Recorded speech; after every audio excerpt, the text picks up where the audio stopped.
Europe has achieved many things, but right now they face unexpected turmoil in the aerospace sector.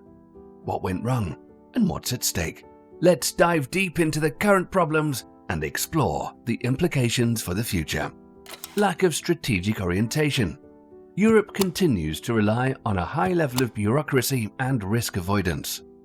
ESA member states also have different interests and priorities, making it difficult to agree on common goals and provide the necessary funding. They're still dependent on political decisions and objectives, which change regularly. There is a lack of a clear, long-term strategic vision. Every now and then, an idea, such as the European Moon Village, flashes up, but these ideas quickly disappear from focus. Europe is unclear about what it wants to achieve in terms of space travel.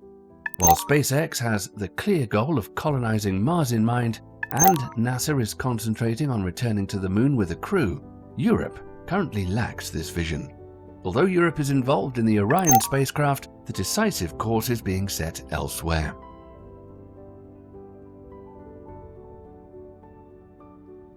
Additionally, close cooperation with Russia was pursued not only for the ISS, but also for Soyuz rocket launches from Kourou and Mars missions, such as ExoMars. However, most of the cooperation was stopped following Russia's invasion of Ukraine. This partnership was essential for Europe as they complemented each other well. It would have been all the more important to develop the missing capacities and technologies. Lack of a reusable launch vehicle. Airbus Defence and Space had already recognized the danger posed by SpaceX in 2013, but drew the wrong conclusions and set the wrong strategic course. You cannot counter an innovation like the reusable rocket with cost-cutting. It simply does not work. But this is exactly what Europe tried to do with the Ariane 6 rocket.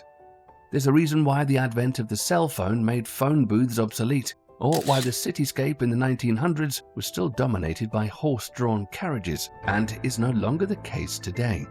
If they tried to optimize the telephone booth or the horse-drawn carriage in terms of costs, the outcome would not have changed, and they would only have wasted their time and resources.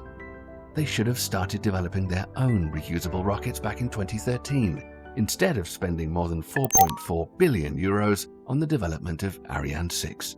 Then, they would be in a much better position today. Lack of innovation. Europe is not only competing with innovative American companies, but increasingly with Asian competitors with ambitious ambitions. China in particular is pursuing a very ambitious space program. The European space industry must therefore become more innovative in order to be able to compete internationally.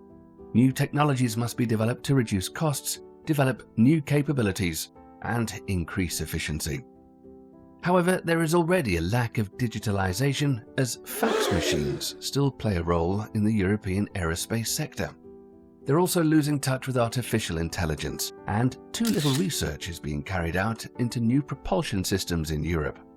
Although the reusable methane-fueled Prometheus rocket engine has been the subject of research since 2017, competitors are way ahead of the game. Similar to SpaceX and Blue Origin, they should also think about in-orbit servicing and production chains in space. This is the only way to remain competitive and be taken seriously by competitors. Quality problems. The Vega-C, an evolution of the original Vega launcher, failed on its first commercial flight in December 2022 due to a second stage failure. A next attempt is due to take place this year. But in December 2023, a curious story was revealed.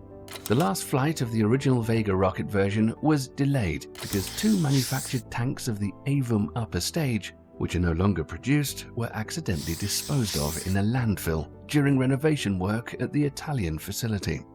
Unfortunately, they were so badly damaged that they were unusable. So they're currently looking at whether they can use tanks originally built for qualification of the Vega more than a decade ago, or use for the Avum Plus's larger tanks upper stage of the Vega-C, requiring structural modifications.